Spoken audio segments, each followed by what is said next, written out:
Popular, confirmando que la lucha es constante, presente intercontinental, cámara y micrófono asaltando las redes, somos la ventana de la lucha popular, confirmando que la lucha es constante. Danos un me gusta, que participemos, comparte las transmisiones.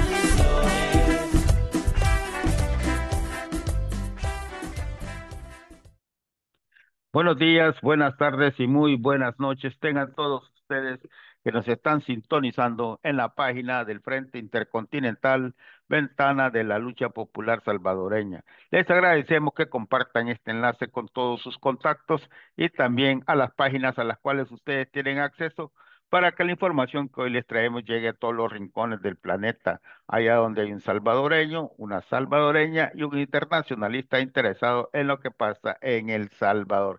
Bienvenido en este día, martes 8 de octubre de 2024. Nos estamos acercando al aniversario de la muerte del comandante Ernesto Che Guevara. Y a nosotros nos preocupa siempre la situación del Salvador, principalmente, ¿verdad?, con los últimos presupuestos de la nación. Pero antes de entrar al tema, aquí también nos va a saludar el compañero Marvin por parte del Frente Intercontinental.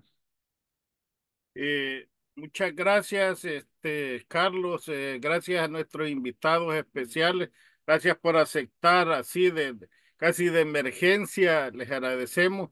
Soy Marvin, nací en un cantón de Chalate, Cantagallo se llama actualmente, un salvadoreño preocupado pues por toda la situación del país, de la UE, porque de allí egresamos, pues, ¿verdad? Residiendo en Toronto, Ontario. Saludos. Les pedimos que si van a hacer sus preguntas, las hagan o sus comentarios relacionados al tema y con el debido respeto a nuestros invitados. Saludos.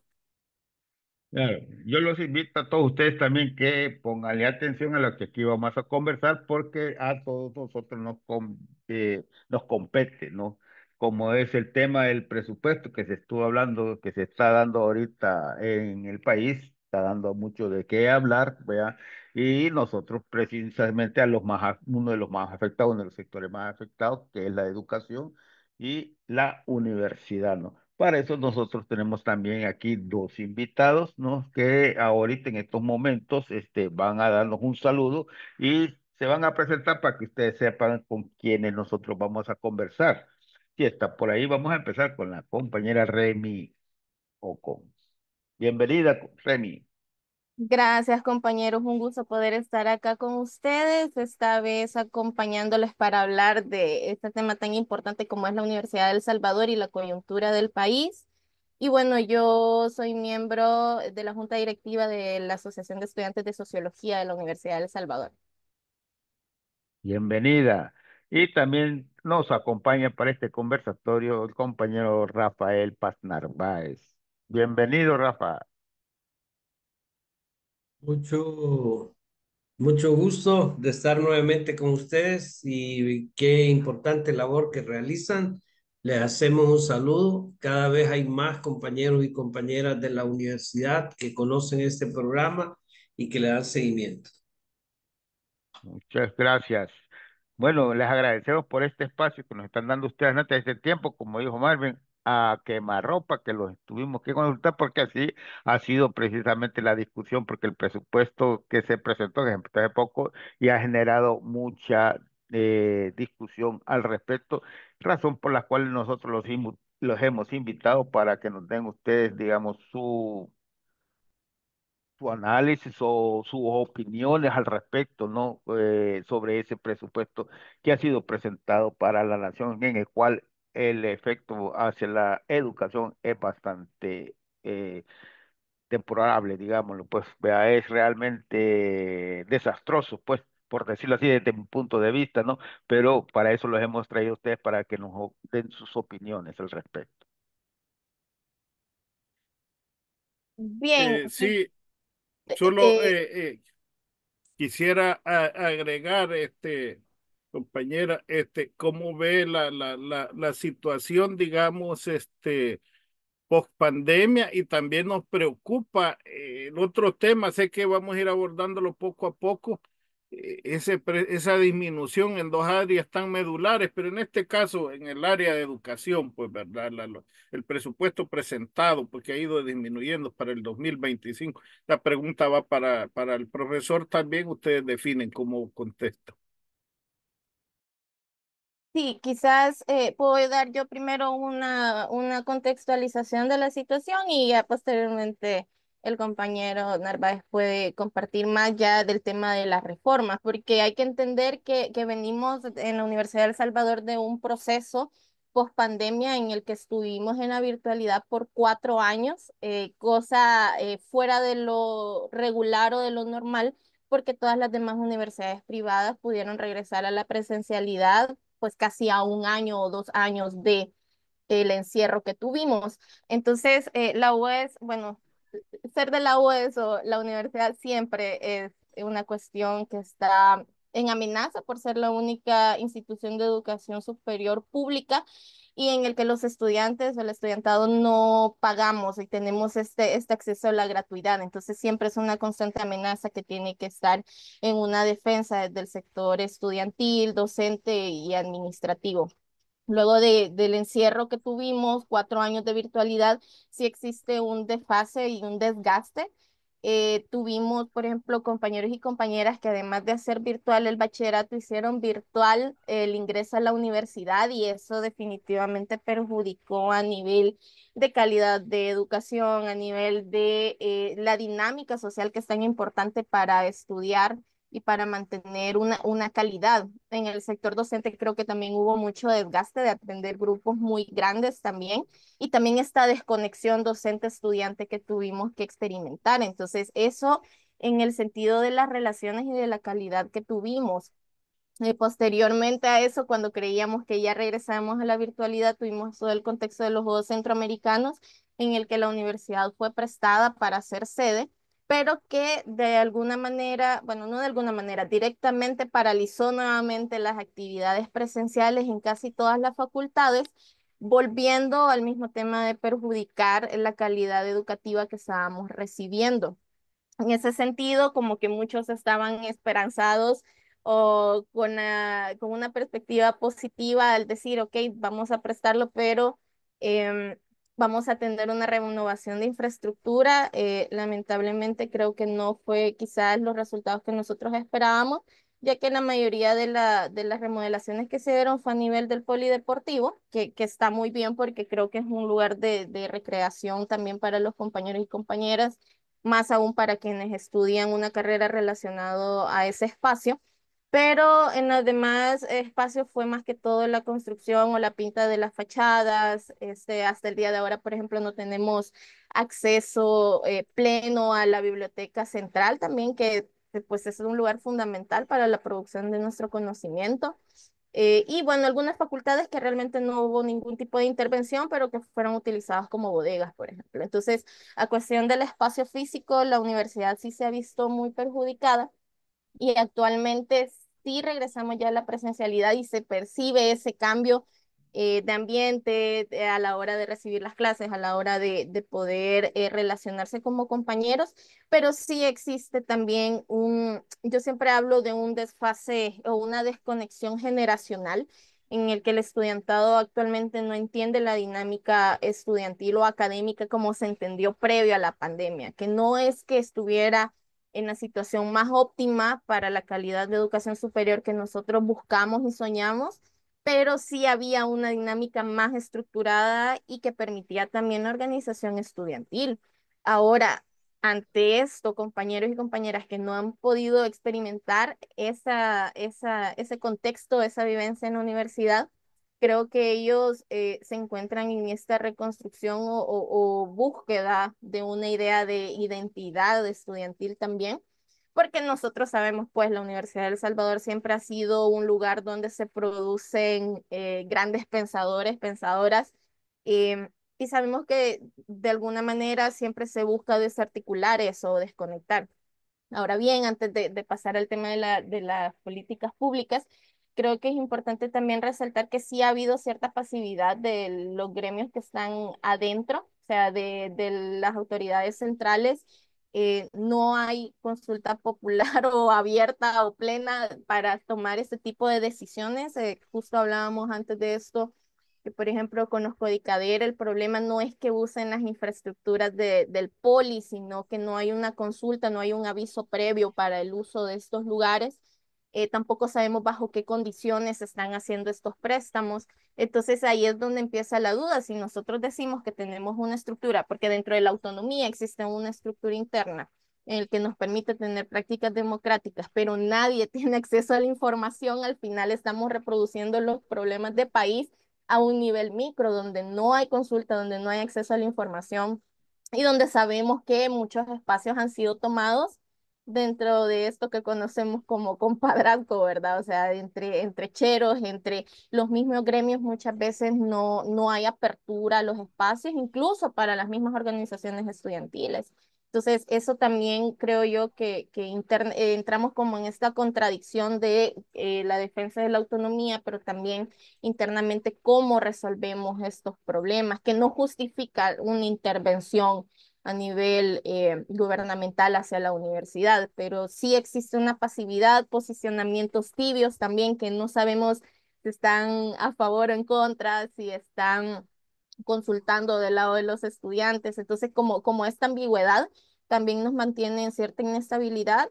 Y por supuesto que dentro de la UES también han habido irregularidades a la hora de las elecciones internas, de autoridades centrales, de facultad también, que ponen en duda también toda esta postura crítica que ha caracterizado a la UES históricamente, o sea, las posturas críticas desde todas las carreras, sin importar si sean de las ciencias sociales o humanidades, siempre han tenido posturas críticas. Históricamente se conocen esfuerzos como de los colectivos de medicina, de las ingenierías, y ante esa característica que nos ha llevado históricamente a este momento, creo que sí existe una desconexión y también, por otra parte, una pasividad. Claro, hay esfuerzos estudiantiles, organizativos, del sector docente también que permanecen en una postura crítica, pero sí creo que hay una amenaza muy directa ahí sumado al desfase generacional o esta desconexión generacional, que yo creería que incluso pudo ser intencional esta desconexión generacional, creo que no nos sorprendería, pero que sí perjudica la dinámica y está afectando más aún cuando hay falta de presupuesto, cuando hay reformas educativas donde no se está priorizando la Universidad de El Salvador en todas sus sedes, no solo la sede central.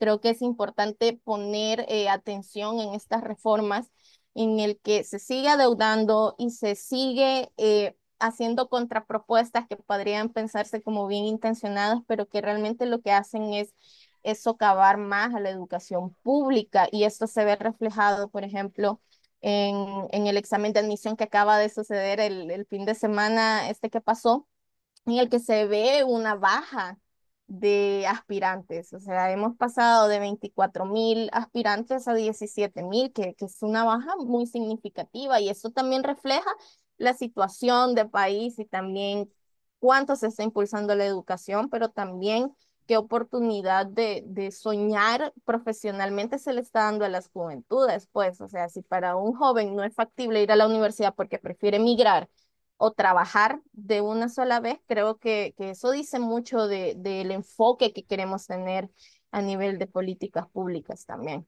Entonces, eso es como un poco de contexto en dónde estamos, de cómo venimos en estos últimos 4 o 5 años post pandemia. Y quizás ahí cederle ya la palabra al compañero Narváez para que nos explique un poco más sobre el tema de las políticas públicas y las reformas que se están haciendo.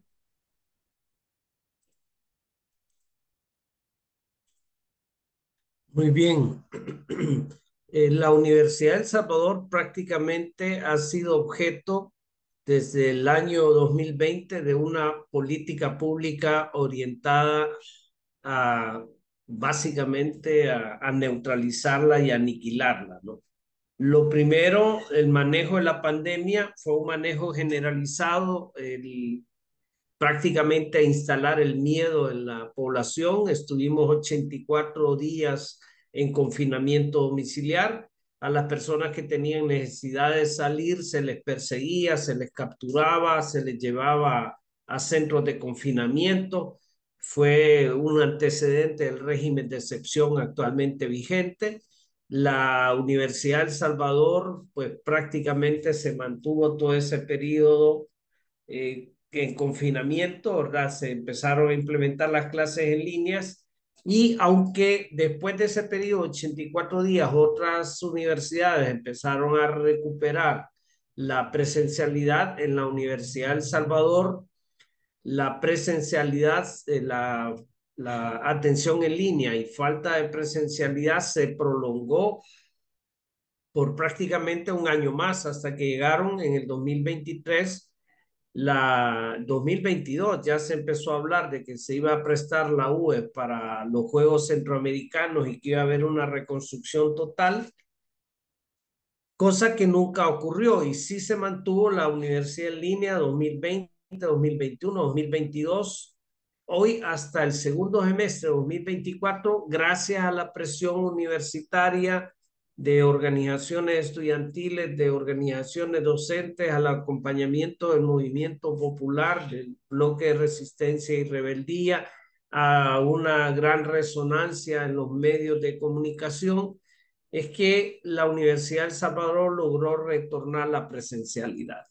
Entonces, ese es uno de los ejes de intervención de la política pública contra la Universidad de El Salvador. Hay otros ejes, por ejemplo, el eje de financiamiento, porque formalmente hablando, el año 2024 hemos tenido un presupuesto de 124 millones, 114 millones, perdón. Sin embargo, de esos 114 millones ya vamos al mes de octubre y hay 45 millones que aún se adeudan, entre 45 y 48 millones, porque entiendo que esto está volviendo a crecer. Entonces, realmente hablando, se puede poner en el presupuesto que se va a financiar con 114 millones, pero la realidad es otra. Y eso es también un factor de la política gubernamental hacia la educación superior pública, que está prácticamente en una política de asedio y de acoso.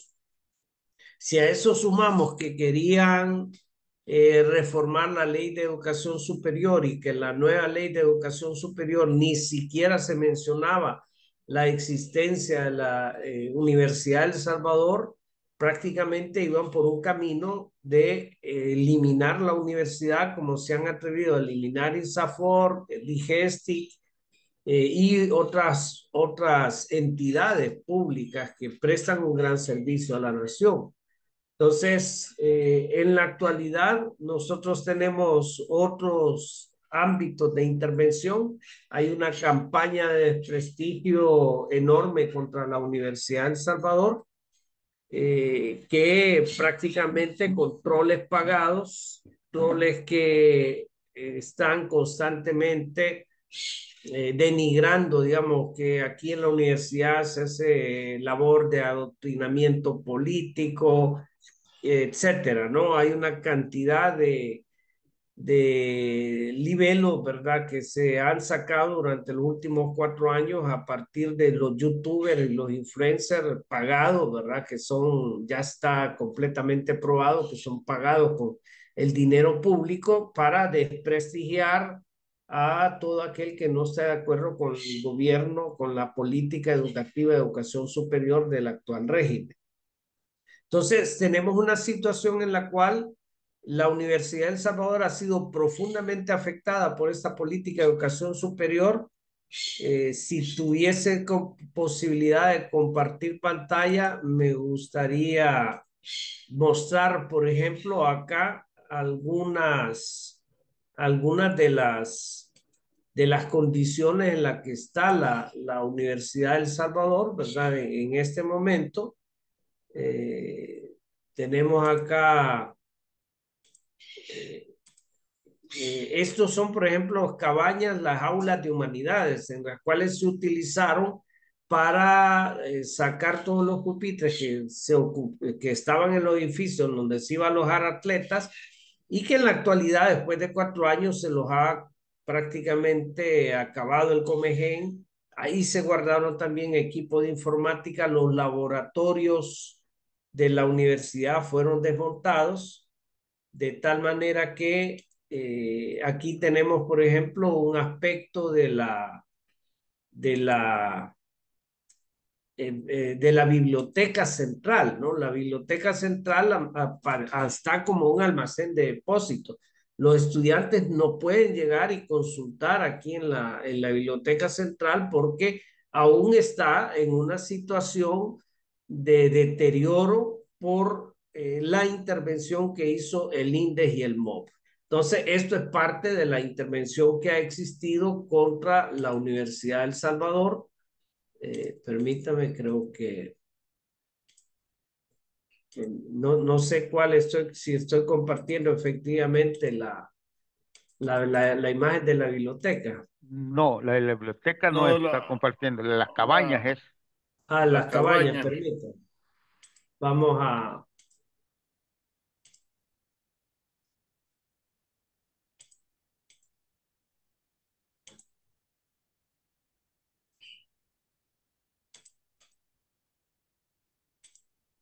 No, yo creo que ya perdí la imagen. Bueno, de todas maneras,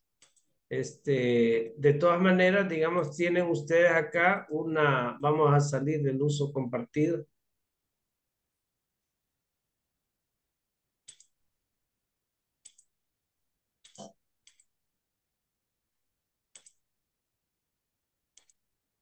Que también si quiere presentar la otra, puede salir del uso compartido y volver a Sí, compartir la imagen de la biblioteca.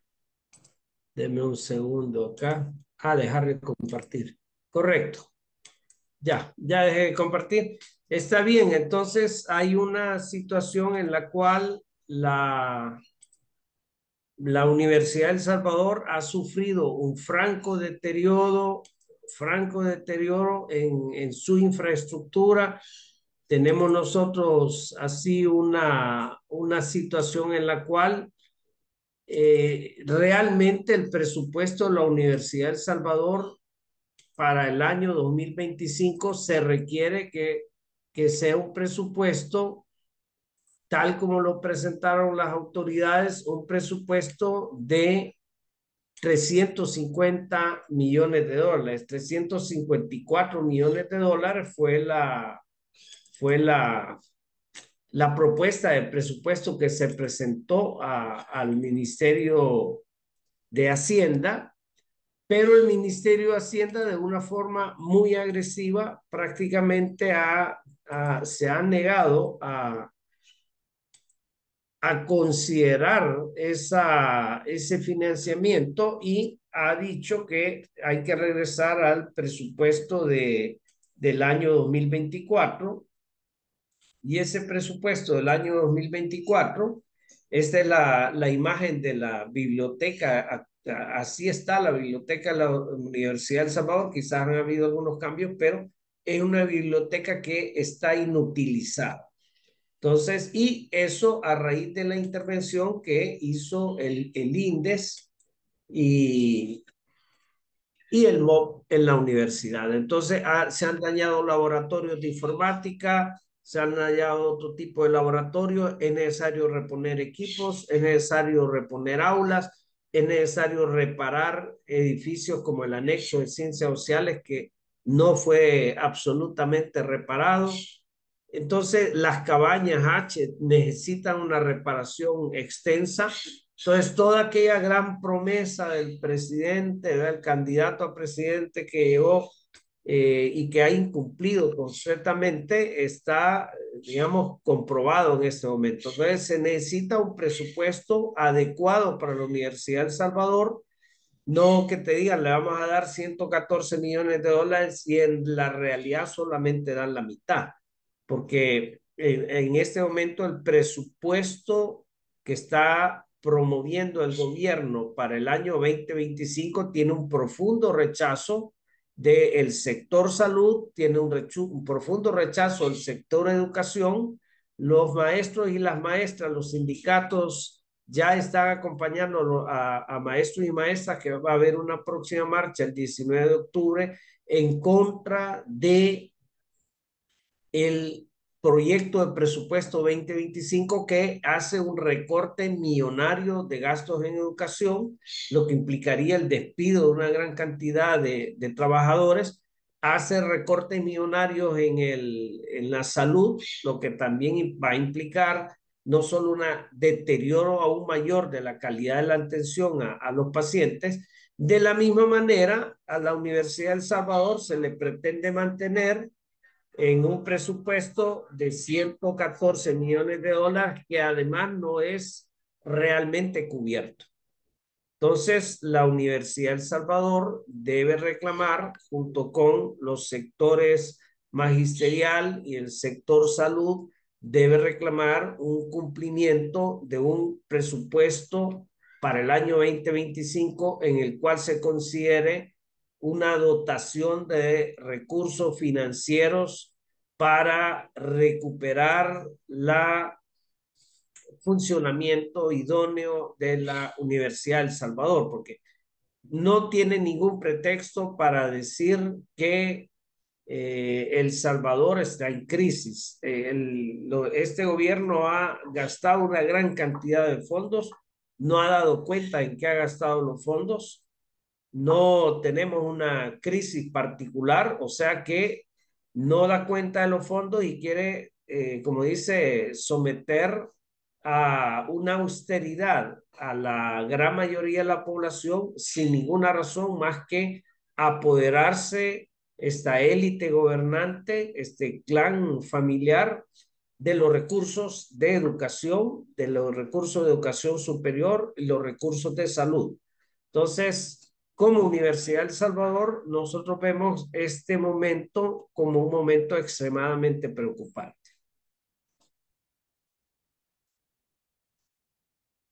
Correcto, yo me pregunto, disculpe compañera Rem, digamos qué costos implicó para usted y para sus compañeros, porque la internet en El Salvador nunca ha sido barata y no es una internet que estable, como digamos, las comparaciones son odiosas, pero yo aquí en cualquier cafetería me meto y hay Wi-Fi free, ¿verdad? Y lo uso, si yo quiero, es más, ni siquiera uso la data, pero allá es otra realidad. ¿Qué implicó, aparte de la convivencia y otros factores que desde la óptica económica estar, como quien dice, comprando data, pues para tener y recibir las clases, aparte de la falta de interacción, pues, ¿verdad? Y quería de un solo aprovechar después que conteste usted al profesor, profesor para el área de investigación, de la docencia y todo.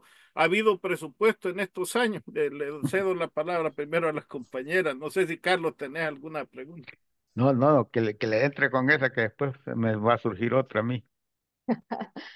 Sí, realmente todo este periodo, o sea, hay una brecha digital muy grande en el país. En la universidad no solo implica que no paguemos una mensualidad, también hay costos de transporte, de internet, de materiales que se utilizan hasta el día de ahora.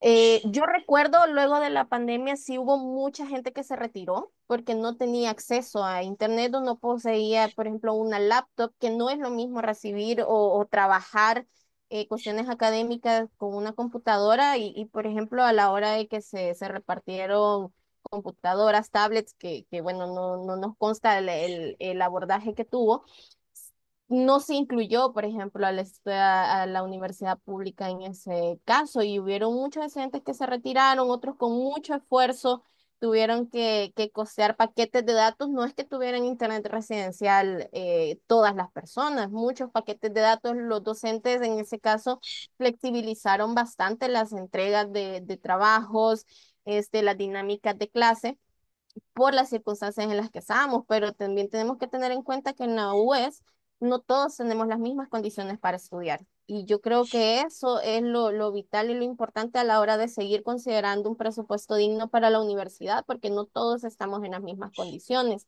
El acceso a Internet, si bien, como decía el compañero, en una cafetería se puede tener, pero en el área de San Salvador o en las zonas urbanas de San Miguel de Santa Ana, pero los compañeros que tienen que emigrar o para llegar y estudiar en la facultad no tienen las mismas oportunidades que tienen otros que están con más accesibilidad. Entonces, en ese caso sí fue perjudicial También a nivel de universidad, o sea, al día de ahora, después de pandemia, siguen habiendo muchos compañeros que no tienen acceso o esta conectividad, hacen uso de los espacios donde hay wifi en la universidad, pero por ejemplo, sería más fácil para los compañeros tener una biblioteca donde ir a trabajar, donde conectarse, donde realizar sus actividades, que estarse rebuscando en un parque o en un lugar donde nos han dicho que hay wifi. O sea, también eso es una precarización de la vida académica.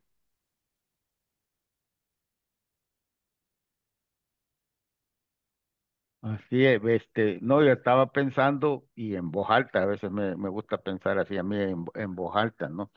Y es el tema de la calidad de la educación, o sea, y que al mismo tiempo también el mismo desarrollo de la sociedad en El Salvador, porque eso depende, digamos, de la educación, depende del nivel de educación. Y luego pensando que había dicho que querían adquirir científicos, que iban a reclutar, no sé, cuántas becas habían ofrecido para científicos que vinieran del exterior para que estuvieran en El Salvador.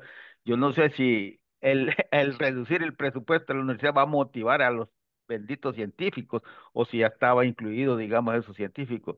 Entonces, me gustaría que nos dieran, digamos, cómo ven ustedes la repercusión en cuanto a la calidad, digamos, que se espera de la universidad con ese tipo de presupuesto que se avecina y con lo que le han robado, yo así lo voy a decir, con lo que le han robado en el presupuesto a la universidad.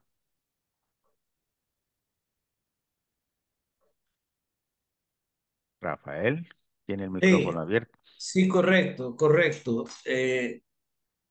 La verdad es que en estos momentos hay una cantidad de operaciones prácticamente de engaño a nivel internacional para hacer aparecer como si la gestión gubernamental del actual presidente, ¿verdad?, es exitosa. Por ejemplo, hace poco se hizo en Colombia una publicación de que se iban a contratar médicos para que viniesen a trabajar a El Salvador.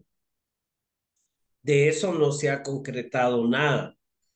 De la misma manera, ¿verdad? Que toda esa declaración en Twitter fue algo así como el satélite Cucatlán, ¿verdad? Más que todo una operación de distracción, ¿no? De la misma manera que recientemente en el X, ¿verdad? Puso de que el nombre de El Salvador es un nombre así como muy católico y colonial, ¿verdad? La vía de Jesucristo, del Salvador del mundo, ¿verdad? Algo así, que prácticamente son ocurrencias que muchas veces algunas personas se toman en serio y que le distraen realmente de lo que está ocurriendo en el país. Lo que nosotros hemos podido medir, y eso incluye las declaraciones que ha hecho sobre la Universidad de El Salvador, es que cada vez más personas le creen menos a la narrativa presidencial. Cada vez más personas se dan cuenta de que la única promesa que está en capacidad de cumplir para los sectores populares es la medicina amarga.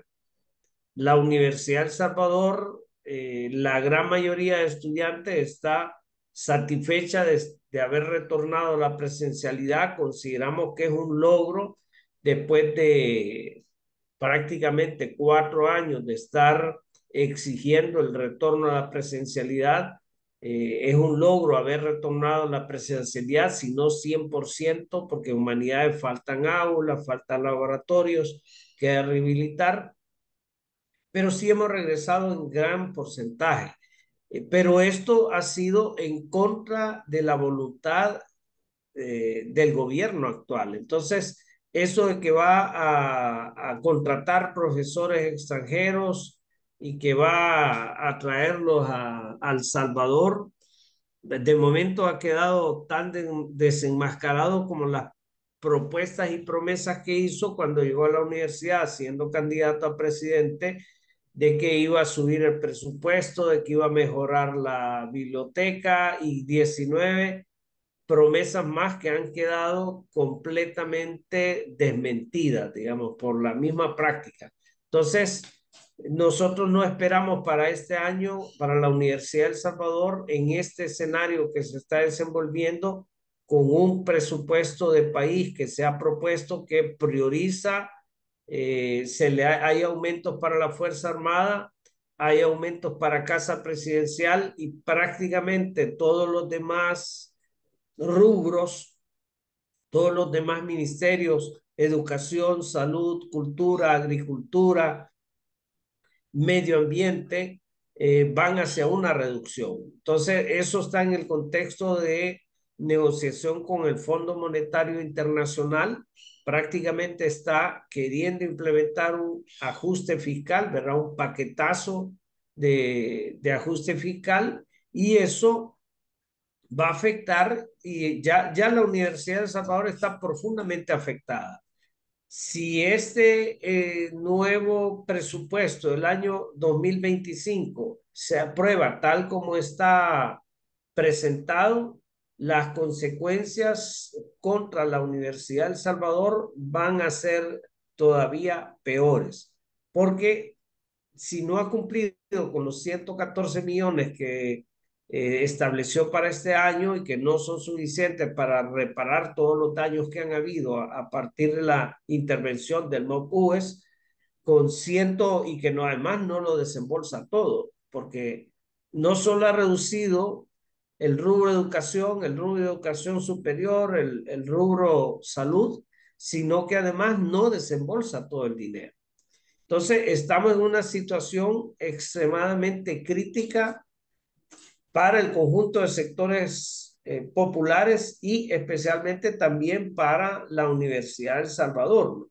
Entonces, no solamente hay una afectación en lo económico, no podemos dejar de mencionar el caso de los compañeros Giovanni Aguirre, estudiante de sociología, quien ha sido apresado por su labor como sindicalista, y el caso de Luis Alberto Mengíbar, quien ya es egresado de sociología, ya cumplió todos sus requisitos de graduación, de tal manera que él estaba esperando fecha para graduarse en los próximos meses, y ha sido injustamente apresado por el régimen de excepción. En este momento guarda prisión. Tenemos en la Escuela de Ciencias Sociales al menos esos dos compañeros estudiantes apresados.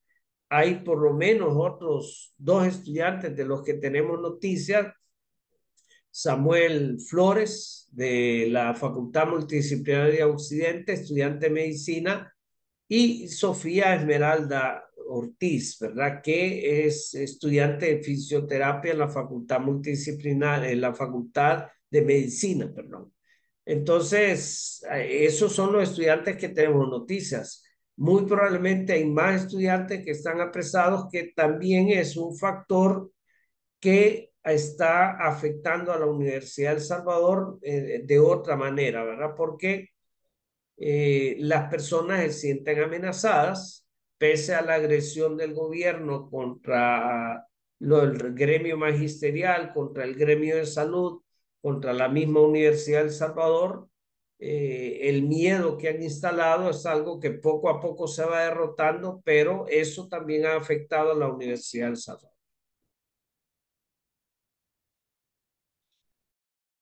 Sí, correcto.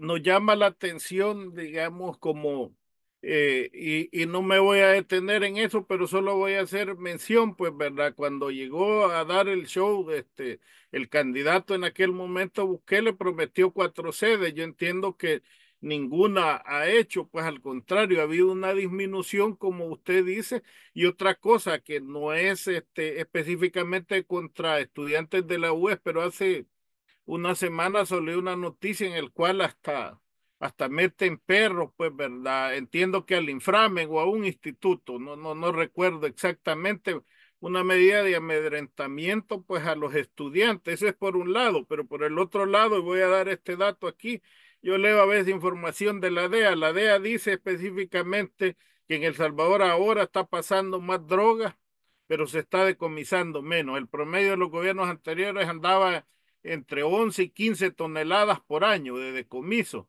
de este gobierno básicamente es un promedio de 4 o 5 toneladas y que ahora está pasando más droga. Entonces, ¿cuál es el circo? Pues como quien dice, busco a ver si hay una bacha de marihuana, por decir algo, lo estoy diciendo a un cipote en un bolsón, pero cierro los ojos a toda esa droga que está pasando, porque El Salvador es un corredor.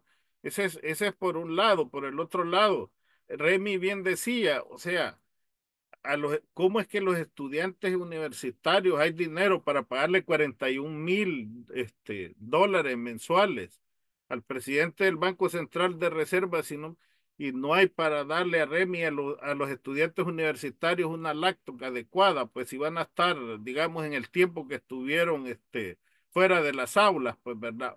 O los equipos de investigación adecuados para usted, profesor, y para los demás docentes de las diferentes áreas, pues.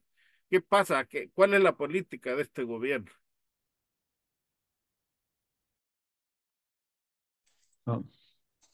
Exactamente, creo que es necesario definir que la Universidad de El Salvador prácticamente ha resistido en estos años. El retorno a la presencialidad más plena ha sido un logro de la movilización de las organizaciones estudiantiles, de las organizaciones docentes. Es necesario retomar una lucha por un presupuesto digno de la Universidad de El Salvador. En este punto hay que señalar que algunas autoridades universitarias no están asumiendo con consecuencia la defensa de la autonomía universitaria. Nosotros observamos que hay un comportamiento ambivalente en algunas autoridades universitarias. Nosotros nos parece muy digno que el Consejo Superior Universitario se haya pronunciado a favor de la libertad de los 5 dirigentes ambientalistas de ADES Santa Marta que están actualmente apresados bajo una acusación completamente falsa, completamente espúrea, y que precisamente en estos días están siendo llevados a tribunal, ¿no? Y que esperamos que haya un veredicto justo de libertad para ellos. El Consejo Superior Universitario se pronunció a favor de la libertad de estos líderes, pero con esa consecuencia que han demostrado pronunciándose a favor de la libertad de los líderes, el Consejo Superior Universitario debería pronunciarse a favor de un presupuesto y un desembolso eficaz del presupuesto, porque aún se le adeudan entre 45 y 48 millones de dólares a la Universidad de El Salvador de este presupuesto y de presupuestos del año pasado. En la Universidad de El Salvador presenta un presupuesto de 354 millones de dólares y el ministro de Economía no solamente dice que vamos a trabajar con el mismo presupuesto del año pasado, que es a todas luces insuficiente, sino que además afirma que hay plazas vacantes que deben ser eliminadas. Entonces hay una intervención contra la Universidad de El Salvador, la cual la Universidad de El Salvador debe rechazar plenamente. Las organizaciones estudiantiles consecuentes se han pronunciado. Las organizaciones universitarias consecuentes se han pronunciado. Las autoridades de la Universidad de El Salvador tienen esa ambivalencia. En algunas ocasiones, efectivamente, toman decisiones consecuentes, pero en otros casos, por ejemplo, en esto de que sirven algunos edificios para alojar atletas del CODICADER, ellos responden con un entreguismo, una complacencia rayana en la complicidad. De la misma manera, el aceptar críticamente, sin decir nada, que el presupuesto de la universidad se va a quedar en 114 millones de dólares, nos parece una inconsecuencia de las autoridades de la Universidad de El Salvador, a las cuales le hemos demandado y le vamos a seguir demandando mayor consecuencia en la defensa de la autonomía universitaria y en la implementación de una educación superior de calidad. Sí, quizás solo para complementar lo que dice el compañero, yo creo ya hay que estar conscientes que este sistema económico y el enfoque de políticas públicas que se están teniendo solamente va a buscar seguir precarizando la vida académica, la educación y al estudiantado en general, también precarizando laboralmente a quienes están en estas instituciones. O sea, yo creo que eso ya tenemos la claridad que va a seguir habiendo un amedrentamiento y no solo a nivel de educación superior, también a nivel de educación básica, también el que también se están criminalizando a las juventudes que están tratando de buscar otro futuro a partir de la educación. O sea, no podemos hablar de romper un ciclo de violencia o de un ciclo histórico si no estamos apostando por la educación. Entonces, si existe ahora un medio académico, científico, que produce conocimiento, es porque estamos las personas que seguimos creyendo en eso. No es porque nos estén dando un salario digno o condiciones dignas, es porque también es una forma de resistencia el tener, el realizar investigación, el realizar producción, no es porque te estén pagando bien, es porque creemos en eso. Y también a nivel de estudiantado, yo creo que invitar a profesionales internacionales para que vengan a trabajar acá, sea del área médica o del área científica en general, o proponer creación de instituciones como es esta iniciativa de otro tipo de institución de técnicos, entiendo yo, que estaban diciendo de una universidad nueva y del tema de las ingenierías. Yo creo que esas iniciativas son una falta de respeto mientras se siga precarizando a los estudiantes que ya estamos y a los académicos y académicas que ya estamos. O sea, es una falta de respeto pretender que vengan personas que en estas condiciones creería yo que nadie va a querer venir, pero que se les invite tan siquiera a esto o se ofrezcan becas o se ofrezcan programas que ni siquiera las personas locales a quienes estamos acá se nos están dando, creo que es una falta de respeto y también nos da un panorama de interpretación muy clave para entender este sistema económico que está ya insertado y que va a buscar seguir precarizando lo público, pero también la vida de los estudiantes, ¿verdad? Muy bien, mire. Bueno, también ofrecieron las becas de esta de Dagoberto Gutiérrez que le llamaban, ¿no? No sé en qué ha quedado ese negocio, pero mire, hay una cosa, como usted ya mencionó, Remy, ahí lo de la resistencia, ¿verdad? La consigna que popularmente están defendiendo es la universidad se niega a morir. ¿Verdad? Entonces, claro que eso es lo principal que mueve porque lo están ahogando, no solamente económicamente, sino que ya se mencionaron estudiantes presos de desprestigio, etcétera, ¿no? Entonces, y la lucha constante de que la universidad se niega a morir. Y me pregunto yo, principalmente a usted, Remy, sobre el tema de lo que es la historia, la memoria histórica, porque lo que es la universidad sí tiene historia, ¿verdad? No solamente historia académica, sino que también social, porque de ahí han salido, digamos, movimientos sociales, dirigentes estudiantiles, ¿no? Del movimiento social, ha sido siempre precursora del pensamiento crítico, ¿verdad? Y revolucionario, ¿no? Entonces, también me imagino que eso de negarse a morir también conlleva, vea, a no negar la historia, sino a rescatar la historia. Sí, correcto. Bueno, una frase de nuestro rector mártir, ¿verdad? Del ingeniero Félix Ulloa Padre, que ha sido la consigna, también se ha tomado mucho la consigna de la histórica Ageus, de estudio y lucha, que ha sido como la consigna también que ha acompañado al movimiento estudiantil. Y es que también en el momento que existen estas afectaciones en infraestructura, en uso de espacios, también se está perjudicando el archivo histórico de la universidad, también se está perjudicando todo el tema del sistema bibliotecario, no solo es la biblioteca central, sino la de cada facultad y de cada espacio donde hay memoria histórica. Entonces también estas afectaciones no es solo para el aquí y ahora del estudiante, es desde la memoria.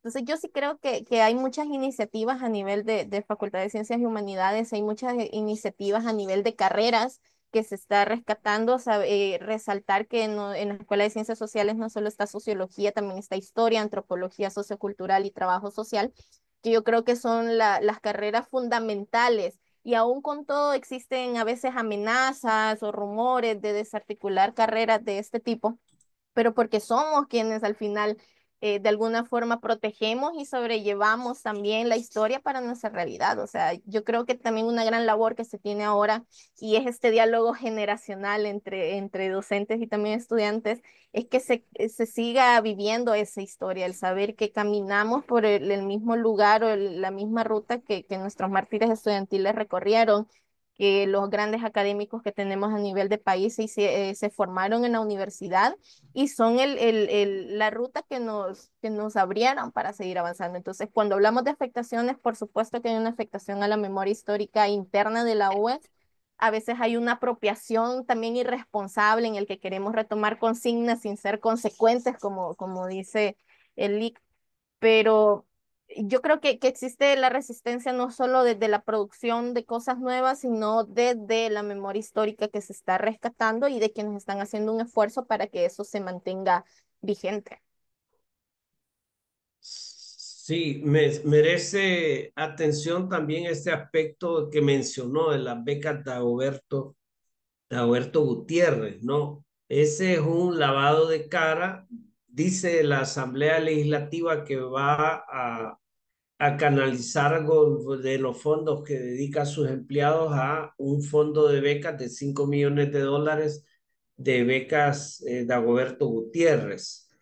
Bueno, ahí ya dice mucho, ¿verdad? La realidad es que ellos anuncian programas de becas, pero finalmente no los cumplen. Por ejemplo, para este año 2024 ya no se presupuestó, ya no apareció en el presupuesto de la República de este presupuesto la beca Roque Alto. O sea que para ellos las becas son una operación publicitaria engañosa.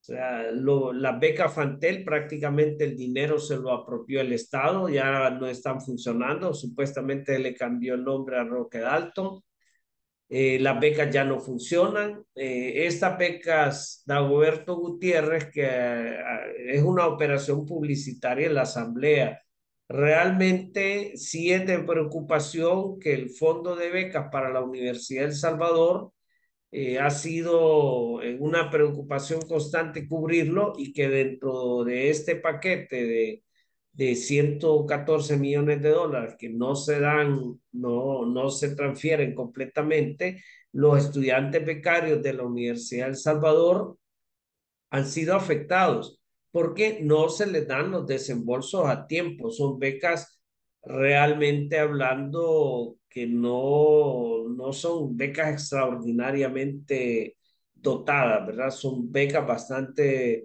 modestas, pero que a estudiantes que vienen de instituciones públicas, que vienen de familias en las cuales sus condiciones socioeconómicas hacen que tengan un salario mínimo o menos. Son becas que realmente hablando apoyan a una cantidad de personas que quieren llevar recursos universitarios, pero no pueden. Hay que hacer mención que para este año 2024 el proceso no ingreso ha visto una caída drástica. O sea, nosotros teníamos el año 2023 que ya venía en caída, 20.000 aspirantes. El año 2022 tuvimos 24.000. El 2021, que fue cuando hubo más, ¿verdad? Tuvimos 24.200, pero hoy en este año hemos recibido solamente 14.500 solicitudes de ingreso a la Universidad de El Salvador, de lo que significa que entre la población salvadoreña la proyección de hacer estudios universitarios se ha recortado drásticamente. Nuestra hipótesis central es que hay situaciones socioeconómicas de precariedad. La gran mayoría de estudiantes que vienen a nuestra universidad son de institutos públicos que están sometidos a enorme precariedad. Entonces, aquí estamos teniendo un impacto de la precariedad a la cual está derivando el pueblo salvadoreño y que le hace cada vez más difícil llegar a al acceso a la educación superior. Entonces, que ellos vengan y manejen esto de las becas Roque Dalton un año y después las cierren, que ellos digan que van a abrir becas y le obligan a las privadas a que ellos abran digamos, un cierto porcentaje de exención de pago, que no es lo mismo que beca, ¿verdad? Porque una cosa es tener exención de pago y otra cosa es tener una beca. Entonces, que hablen de esta beca de Dagoberto Gutiérrez de la Asamblea, que van a destinar 5 millones de dólares a esas becas, francamente hablando, en este contexto, es una burla contra las personas jóvenes que proyectan hacer estudios de educación superior. Beca, bequeca, bequeca, mira, son esos. Realmente es una ironía absurda que ahora la universidad es cuando tiene menos presupuesto porcentualmente con relación a la inflación y el presidente y el vicepresidente son hijos, uno en el caso del rector Ulloa que otorgó su vida, pues, ¿verdad? Y el caso de Armando Bukele, padre, que fue docente, también es una ironía, ¿verdad, profesor? O sea, el absurdo, pues, ¿verdad? En El Salvador y que hay dinero, digamos que la Asamblea da ese 5%, pero el Poder Ejecutivo, lo voy a decir así a grosso modo, maneja alrededor de 8.500 millones. El presupuesto específicamente del poder, ¿por qué no designan un 10% de esos 8.500 también a becas? Porque, digamos, 5 millones viene siendo un 7, un 8% de la Asamblea con respecto al presupuesto que tiene, ¿verdad? ¿Por qué no lo hace el Ejecutivo también? Esa sería interesante porque ahí sí habría dinero, pues mucho más, pues, ¿verdad? Y todo ese despilfarro que hay dentro del sector ejecutivo, como ya vamos cerrando, quisiéramos uno comprometerlos para un próximo, tal vez, no sé, a finales de la otra semana, porque han quedado de verdad tantos temas interesantes. La gente nos está mandando mensajes que quieren saber más de la situación de la UE. Nos están pidiendo que los invitemos nuevamente, profesor, compañera Rem, invitarlos nuevamente si se pudiera la otra semana. Ustedes nos dicen ahí al inbox, nos dicen, y la otra, ¿cuál sería el llamado que ustedes podrían hacer final, pues, en este momento, pues, ¿verdad? Sobre todo a los salvadoreños que vivimos también fuera, pues, ¿verdad? Y a los que están, pues, allá, ¿verdad? No sé, Carlitos, algo. No, no, yo también iba a entrar al tema que estábamos ya por cerrar y pedirle que dieran ellos el último mensaje, no el último, sino que el de este programa, pues, vea, el mensaje hacia los que nos están escuchando en estos momentos. Sí, quizá, bueno, agradecerles por el espacio también de escucha, de conversación. Un saludo también a quienes están fuera del país viendo este programa. Y con todo gusto podemos seguir conversando de otros temas al ser tan amplio, ¿verdad? En una hora es muy difícil desentrañar toda la problemática a nivel de educación superior, pero quizás el llamado siempre es a la solidaridad en contextos tan duros. Siempre no solo es una cuestión de resistencia o de resistir a la presión externa, sino también de construcción colectiva. Creo que es importante hacer ese llamado también siempre a las autoridades de la universidad que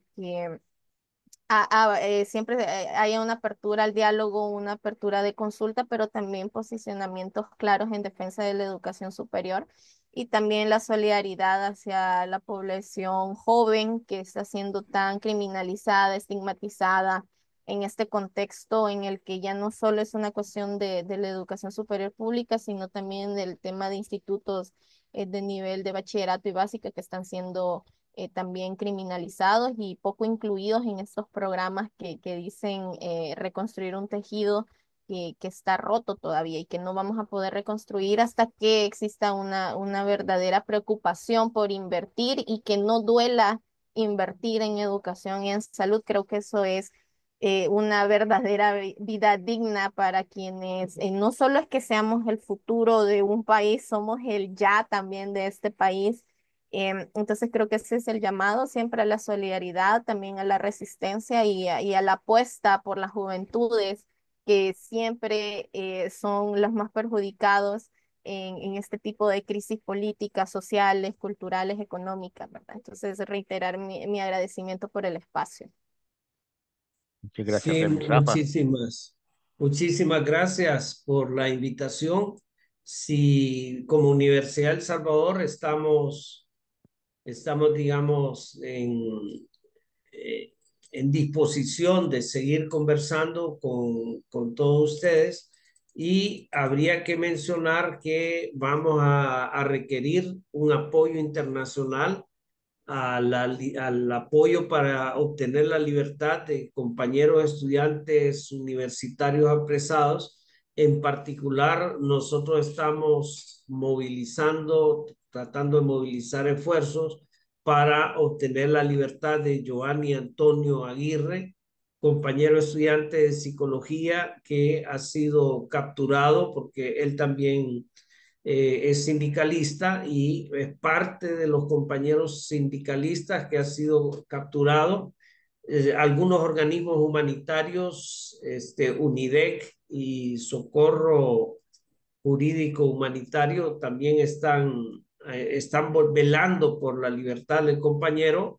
UNIDEC está velando también por la libertad del compañero Luis Benjiva, también estudiante de sociología, a punto de graduarse. Creo que internacionalmente a nosotros nos sería de un gran apoyo participar. Queremos ver si se organiza una campaña universitaria para dar a conocer este caso, ¿verdad? En esto de la desinformación, no muchos compañeros saben de que hay compañeros estudiantes capturados y que son arbitrariamente, injustamente capturados, y es necesario pedir la libertad de estos compañeros. Muchas gracias, licenciado. Bueno, Marvin, también te tocó a ti. Bueno, yo agradecerle infinitamente, Reni, licenciado Rafael Paz Narváez, compañero Narváez, agradecerle a las personas que se conectaron, pedir la libertad del compañero Giovanni, el compañero Luis y todos los estudiantes y todos los inocentes, pues, ¿verdad? Capturados por este régimen inconstitucional, pues, ¿verdad? Y vamos a plantearlo, la Universidad de Toronto ya sabe del caso de los compañeros, ¿verdad? Pero es bueno que nos hagan llegar más información porque así rápidamente el compañero de ADE se presentaron, Ever Hernández, en 3 universidades de aquí esta semana que acaba de pasar, así es que muchas gracias por haber estado con nosotros. Soy Marvin de Cantagallo Chalate, actualmente residiendo en Toronto, Ontario. Gracias. Bueno, yo también voy a agradecerles a todos los que nos han estado comentando por haber compartido. Sigan compartiendo porque ha sido muy interesante la conversación que hemos tenido. Los invitamos que porque dentro de unos 23 minutos vamos a tener ahora el tema de la salud. Tenemos un invitado para conversar sobre el tema de la salud. Ya tocamos el de la educación y vamos a tocar el de la salud. Así es que tienen un tiempito para que vayan a hacerse un cafecito, un tecito, lo que sea, y regresen nuevamente con nosotros. Por el momento nos vamos a despedir con el tema que caracteriza al Frente Intercontinental. Que sigan teniendo un buen día, unas buenas tardes y unas buenas noches.